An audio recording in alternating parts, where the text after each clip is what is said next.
Hi ಸ್ನೇಹಿತರೆ, ಎಲ್ಲರಿಗೂ ನಮಸ್ಕಾರ. ನಾನು ನಿಮ್ಮ ಸುನೀಲ್ ಕುಮಾರ್ ಮಾತನಾಡೋದು. ಏನಪ್ಪ ವಿಷಯ ಅಂದರೆ, ಭಾರತದ ಪ್ರಯಾಗ್ರಾಜ್ನಲ್ಲಿ ಮಹಾಕುಂಭ ಮೇಳ ಬಹಳ ಅದ್ಧೂರಿಯಾಗಿ ನಡೀತಾ ಇದೆ. ಈ ಸಂದರ್ಭದಲ್ಲಿ ವಿಶ್ವದ ಪ್ರತಿ ಮೂಲೆಯಿಂದ ತುಂಬ ಜನರು ಬಂದು ಆ ಮಹಾಕುಂಭ ಮೇಳದಲ್ಲಿ ಭಾಗವಹಿಸ್ತಾ ಇದ್ದಾರೆ. ನೋಡಿ, ಈ ಮಹಾಕುಂಭ ಮೇಳದಲ್ಲಿ ಭಾಗವಹಿಸ್ತಕ್ಕಂಥ ಜನರು, ನಾವು ಅನೇಕ ಜನರನ್ನ ನಾವು ನೋಡ್ತಾ ಇದ್ದೀವಿ. ಅವರು ಎಲ್ಲೋ ಕಳೆದೋಗಿದ್ದಂಥವರು, ಆಮೇಲೆ ಯಾರಿಗೂ ಪರಿಚಯ ಇಲ್ಲದ ಇರ್ತಕ್ಕಂತಹ ವ್ಯಕ್ತಿಗಳು ಈ ಕುಂಭಮೇಳದಿಂದ ಪ್ರತಿಯೊಬ್ಬರಿಗೂ ನಮಗೆ ಜಗತ್ತಿಗೆ ಮತ್ತೆ ಪರಿಚಯ ಆಗ್ತಾ ಇದ್ದಾರೆ. ನೋಡಿ, ಮೊನ್ನೆ ತಾನೇ ಒಬ್ಬ IIT ಪದವೀಧರನ್ನ ನಾವು ಅಗೋರಿಯಾಗಿ ನೋಡಿದ್ವಿ. ಅವರ ಏನಪ್ಪ ಈ ಮೀಡಿಯಾದವರು ಮಾತಾಡ್ಸಿರೋದ್ರಿಂದ ನಮಗೆ ಗೊತ್ತಾಯಿತು ಅವರ ಒಂದು ಸ್ಪಷ್ಟವಾದ ನಿಲುವುಗಳು, ಭಾಷೆ, ಆಮೇಲೆ ಅವರ ಒಂದು ನಡೆ ನುಡಿಗಳಿಂದ.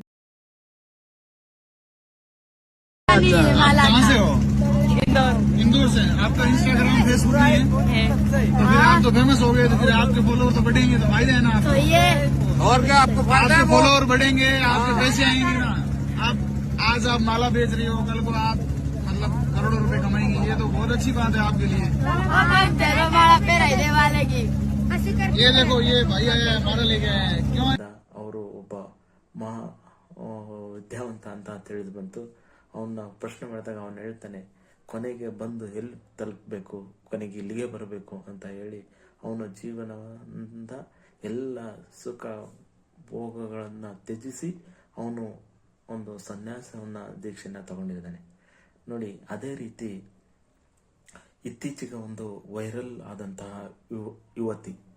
ನೋಡಿ, ಈ ಯುವತಿಯ ವಿಶೇಷತೆ ಏನಂದ್ರೆ, ಈ ಯುವತಿ ತನ್ನ ಜೀವನದ ಹೊಟ್ಟೆಪಾಡಿಗಾಗಿ ಇಡೀ ಕುಟುಂಬದೊಂದಿಗೆ ಒಬ್ಬಳೇ ಹೋಗ್ತಾ ಇಲ್ಲ, ಇಡೀ ಕುಟುಂಬ, ಅಣ್ಣ, ತಮ್ಮ, ಅಕ್ಕ, ತಂಗಿ, ಆಮೇಲೆ ತಂದೆ, ತಾಯಿ, ಅಜ್ಜ, ಅಜ್ಜಿ, ಇವರೆಲ್ಲರೂ ಸಹ ಒಂದು ಜೀವನದ ಬದುಕನ್ನು ಸಾಗಿಸಲಿಕ್ಕೆ ಅವರು ಮಾಡ್ತಕ್ಕಂಥ ಕಸಬಾದ ರುದ್ರಾಕ್ಷಿಯನ್ನ ಮಾರೋದಕ್ಕೆ ಅಲ್ಲಿಗೆ ಹೋಗಿರ್ತಾರೆ. ನೋಡಿ, ಮೀಡಿಯಾದ ಕಣ್ಣಿಗೆ ಆ ಯುವತಿ ಬೀಳ್ತಾರೆ. ಅವಳ ಒಂದು ವಿಶೇಷವಾದ ಕಣ್ಣುಗಳು, ಒಂದು ಬೆಕ್ಕಿನ ಕಣ್ಣು ರೀತಿಯ ಕಣ್ಣುಗಳು, ಒಂದು ಅಟ್ರಾಕ್ಟಿವ್ ಆಗಿರತಕ್ಕಂಥ ಕಣ್ಣುಗಳು, ಮತ್ತು ಈ ರೀತಿ ಇರೋದ್ರಿಂದ ಅವರು ಮೀಡಿಯಾದ ಕಣ್ಣಿಗೆ ಬೀಳ್ತಾರೆ. ಯಾರೋ ಒಬ್ಬ ಇನ್ಫ್ಲೂಯೆನ್ಸರ್ ಅವ್ರನ್ನ ಪರಿಚಯ ಮಾಡ್ಕೊಳ್ತಾರೆ. ನೋಡಿ, ಜನ ತಾವು ಮನೆಯಲ್ಲಿದ್ದಾಗ ಅಥವಾ ಎಲ್ಲೋ ಸಿಕ್ಕಾಗ ಗುರುತಿಸಲ್ಲ. ನೋಡಿ, ಇಂಥ ಸಂದರ್ಭದಲ್ಲಿ ಒಂದು ಇನ್ಫ್ಲೂಯೆನ್ಸರ್ ಕಣ್ಣಿಗೆ ಬಿದ್ದು ಅವನು ಇಡೀ ಪ್ರಪಂಚಕ್ಕೆ ತೋರಿಸಿದ್ದಾನೆ. ಅದರಿಂದ ಆ ಹೆಣ್ಮಗಳು ಡೈಲಿ ಓಡಾಡೋದಕ್ಕೂ ಕಷ್ಟ ಆಗಿದೆ. ತನ್ನ ರುದ್ರಾಕ್ಷಿ ಮಾಲೆಯನ್ನು ಅವಳು ಜೀವನ ಸಾಗೋದಕ್ಕೆ ಏನೋ ಅವನ್ನ ಮಾರಾಟ ಮಾಡೋಗಿತ್ತು, ಅದು ಸಾಧ್ಯವಾಗ್ತಿಲ್ಲ. ಯಾಕೆಂದರೆ ಡೈಲಿ ಒಂದು 300ರಿಂದ ಒಂದು ಪ್ರತಿ ಕ್ಷಣ, ಪ್ರತಿ ನಿಮಿಷ, ಗಂಟೆಗಳಲ್ಲಿ 300 ಜನ ಗಂಟಲೆ ಸುತ್ತಮುತ್ತಲ ಇದ್ರೆ ರುದ್ರಾಕ್ಷಿಯನ್ನ ಯಾರೂ ತಗೊಳ್ತಾ ಇಲ್ಲ. ನೋಡಿ, ಅವರ ಹೊಟ್ಟೆಗೆ ಕಲ್ಲು ಬಿದ್ದು ಆ ಟೈಮಲ್ಲಿ ಅವರು ರುದ್ರಾಕ್ಷಿಯನ್ನ ಯಾಕೆ ಮಾರೋದಂದ್ರೆ ದಿನನಿತ್ಯದ ಅಗತ್ಯಗಳಿಗಾಗಿ ಮತ್ತು ಆ ಕ್ಷಣದಕ್ಕೆ ಅವರಿಗೆ ಒಂದು ಜೀವನೋಪಾಯಕ್ಕಾಗಿ ಅವರು ಮಾರಾಟವನ್ನು ಹೇಳಿದ್ದಾರೆ. ನೋಡಿ, ಎಂಥ ದುರ್ದೈವ ಸಂಗತಿ ಅಂದರೆ, ನಮ್ಮ ಜನ ಹೇಗಿದ್ದಾರೆ ಅಂದರೆ, ಹೌದು ಕಷ್ಟ ಇದೆ, ಅವರಿಗೆ ಏನಾದರೂ ಒಂದು ಸಹಾಯ ಮಾಡಬೇಕು ಅಂತ ಯಾರು ಮುಂದೆ ಬರ್ತಾ ಇಲ್ಲ. ಸೆಲ್ಫಿ ತೊಗೊಳಕ್ ಮುಂದೆ ಬರ್ತಾ ಇದ್ದಾರೆ, ಫೋಟೋ ಕ್ಲಿಕ್ಸ್ಕೊಳಕ್ ಮುಂದೆ ಬರ್ತಾ ಇದ್ದಾರೆ, ಮಾತಾಡ್ಸೋಕೆ ಬರ್ತಾ ಇದ್ದಾರೆ. ಮೊನ್ನೆ ನಾನು ನೋಡ್ತಾ ಇದ್ದೆ, ಒಬ್ಬ ಹಾರವನ್ನೇ ಇಟ್ಕೊಂಡ್ ಬಂದಿದ್ದಾನೆ.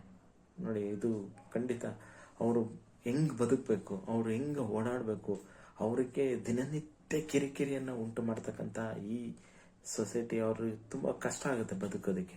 ಅದಕ್ಕೆ ಸ್ನೇಹಿತರೆ, ನಾವು ಏನ್ ಮಾಡಬೇಕು ಅಂದರೆ, ಅವ್ರಿಗೇನಾದರೂ ಒಂದು ಸಹಾಯ ಮಾಡಬೇಕು. ಅದು ಬಿಟ್ಟು ಬರೀ ಫೋಟೋ ತೆಗೆಯೋದು, ಅದು ಫೋಟೋಯಿಂದ ನಮ್ಗೇನೋ ಲಾಭ ಆಗುತ್ತೆ ಆ ಉದ್ದೇಶದಿಂದ ನೋಡಬಾರ್ದು. ಅವರಿಗೆ ಎಲ್ಲ ರೀತಿಯಂಥ ಒಂದು ಸಲವತ್ತು ಮಾಡಿಕೊಟ್ಟಿದ್ರೆ ತುಂಬ ಅನುಕೂಲ ಆಗ್ತಿತ್ತು.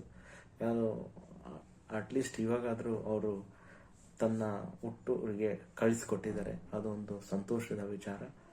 ಖಂಡಿತ ಸ್ನೇಹಿತರೆ, ಆ ಹೆಣ್ಮಗಳಿಗೆ ಅಂದರೆ ಅವರು ಕಸುಬಿಗೆ ತೊಂದರೆ ಮಾಡಬಾರ್ದು. ಹೇಗಿದೆ ಹಾಗೆ ಅವ್ರನ್ನ ಸ್ವೀಕಾರ ಮಾಡಬೇಕು. ಓಕೆ, ಒಂದ್ಸರಿ ಫೋಟೋ ತೆಗೆದ್ರೆ ಹಾಕಿದ್ರಿ ಓಕೆ, ಆದರೆ ಹಗಲೆಲ್ಲ ಫೋಟೋ ತೆಗೆಸ್ಕೊಳ್ಳೋದು ಎಲ್ಲ ಬಂದು ಸೇರೋದು ಅವ್ರಿಗೆ ಎಷ್ಟು ಒಂದು ಕಿರಿಕಿರಿ, ಎಷ್ಟು ಒಂದು ತೊಂದರೆಯನ್ನು ಜನರು ಕೊಡ್ತಾ ಇದ್ದಾರೆ ಅಂದರೆ ಅದನ್ನ ನಿಜಕ್ಕೂ ನಾವು ಇಲ್ಲಿ ನಿಂತ್ಕೊಂಡು ಹೇಳ್ಬೋದು ತುಂಬ